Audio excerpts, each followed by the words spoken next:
All right, for more on this, I'm joined now by David Des Roches. He's an associate professor at the Near East South Asia Center for Strategic Studies. Professor, when we last talked 2 days ago, Kiev had not yet confirmed that the counteroffensive was underway, but now Ukraine is hailing what it says are its first results in recaptured territory. What's your assessment of what's taking place on the battlefield? Well, as we said 2 days ago, I think we're still looking at a preliminary probing phase. I think that what Ukraine is doing is attacking along at least three axes, trying to see if there's any weakness, and then if there is, they will.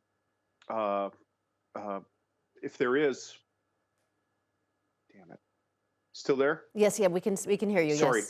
Yes. If there is, they will reinforce that axis and move along.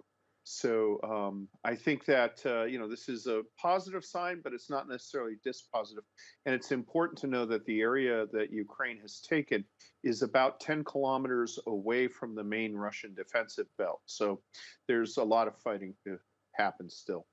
Russia is telling a different story, of course. Do you think Mhm. it's really possible to know what is reality on the battlefield and what's propaganda? It's possible. I mean, there's observation from satellites, and a lot of the images of battlefield damage is being geolocated. So you can tell where troops are and where they aren't. Russia has made a lot of broad claims that have been proven to be false. But, I mean, the claims here are really modest. This is, about 10 kilometers advanced. And as I said, in an area that is still outside of the main defensive line. So I think that you wouldn't lie about something that is relatively humble. Mm.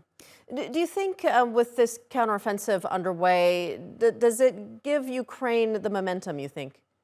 Absolutely. No, Ukraine is dictating the pace of battle. So I think what they're doing is, hitting Russia in various locations.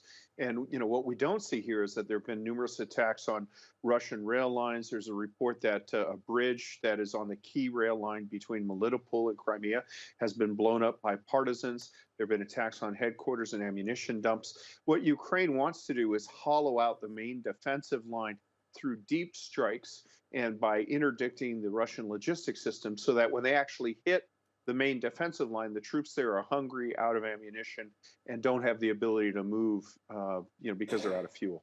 You say that these claims from Ukraine are modest, but we are just still in the early Mhm. days of this counteroffensive. How critical is it for Ukraine to see more successes, not just because in warding off Russia, but just to show the West that all the support it's gotten from Western countries is making a difference?